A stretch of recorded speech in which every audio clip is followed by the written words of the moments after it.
कधी अचानक हार्ट जोरात धडधडायला लागते का? ही सामान्य गोष्ट आहे की हार्टची समस्या? नमस्कार, मी doctor Mukund Phutane, MD/DM cardiology, rhythm hospital Latur. Heart beat अचानक वाढणे म्हणजेच पाल्पिटेशन आणि यामागचे कारणे आपण समजून घेऊया.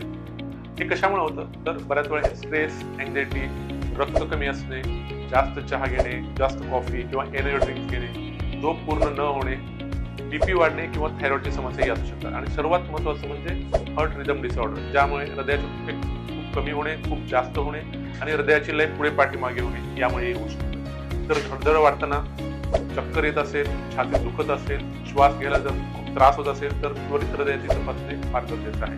ECG, 2D इको किंवा होल्टर मॉनिटरिंग, ज्यामुळे हृदयाची लय आपल्याला समजत येते. त्याची नेमकं कारण आपल्याला शोधता येतं. लक्षणाकडे दुर्लक्ष करू नका, कारण वेळेत निदान म्हणजेच सुरक्षित राहते. धन्यवाद.